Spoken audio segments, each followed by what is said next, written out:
Welcome back to CBS This Morning. You've probably heard about COVID long haulers dealing with the health consequences of the virus.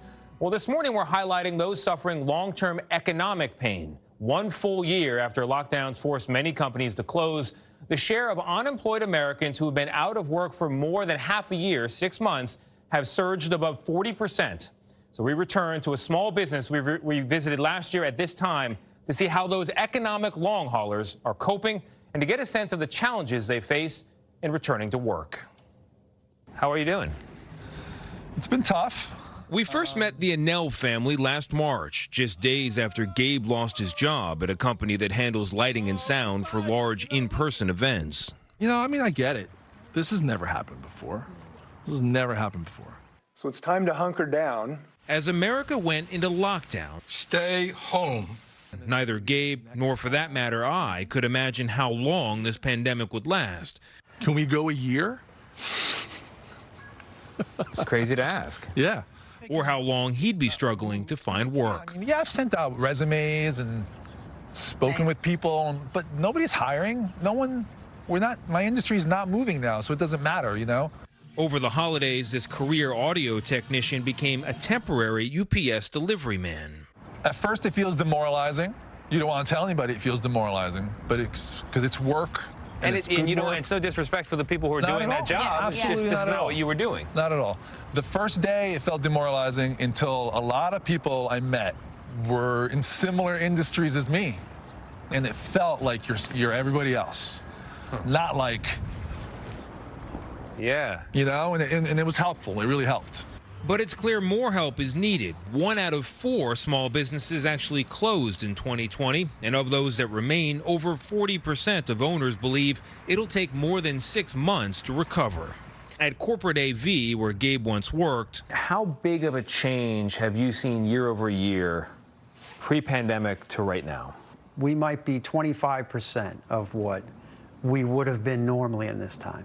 owner Joe Gilderson says the pandemic has shrunk his live event business into a series of less profitable virtual gatherings, some of which may become permanent. Do you think the in-person event business is going to come back like it was? I don't think every event will come back to being hundreds of people together. I think certain events will probably stay online. It means that you can't fully heal from this. Not quickly. And that means former employees like Mo Johnson can't heal quickly either. I did have to ask for some extensions here and there. We borrowed from our 401k. And a year without full-time work has meant a year without medical coverage, something we first discussed last summer. My wife and I actually had a spat today. She said, you know, you should go to the dentist. And I'm like, we don't have insurance. Lately, he made another medical compromise, putting off the purchase of new contact lenses. Honestly, I do need some more, but I've been really washing, cleaning, and... Oh, man, but that's dangerous, man. I know. Disposable ones. Yeah. Knock on wood, you don't have an infection. Yeah, You got to exactly. clean those things. It's only thanks to unemployment benefits and federal stimulus money that former full-time employees like Mo Johnson have been able to keep up with their bills. This is a cushion to make your life a little softer between now and when things pick back up. Well, I don't call it a cushion. It's hard-earned. I've paid into the system all my life. You know, this is what I pay in for. You're not giving me back my money. You're giving me back my investment. When we spoke a year ago, Gabe's wife, Claudia, feared that the federal government wouldn't be there when her family needed the help. You're just constantly worried about, like, can I make this payment? Can I put my kid, you know, can I get a doctor? Even before. Even before.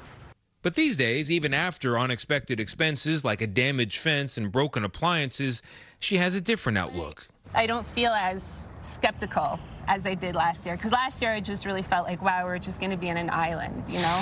But this year I feel like, okay, I think the government is hearing us and trying to get somewhere. How important has the COVID stimulus been to keeping you guys afloat this year? It's the only reason we're afloat. 1 full year into this pandemic, that's pretty much the goal for families like the Annels. Pay the rent or mortgage, make at least the minimum payments on your credit cards. You may only be treading water, but at least you're not going under. We're not going to get out of debt at all, but Yeah. we can just, you know, Ride the basically wave. Ride the wave for a little while longer.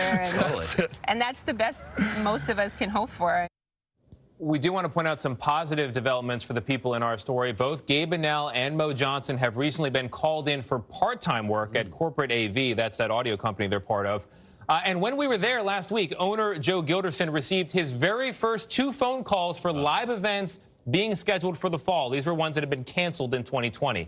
However, he does predict it will be a slow ramp up, and it's likely that not everyone will be hired back all at once. He had to lay off more than a dozen people. Yeah, boy. I was so moved by Gabe's vulnerability. Yes. You go from feeling demoralized to feeling grateful and just trying to hold on and ride the wave.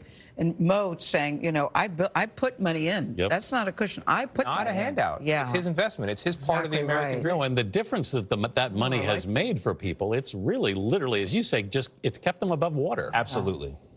I like both of them. Thank you, Tony. I like him too.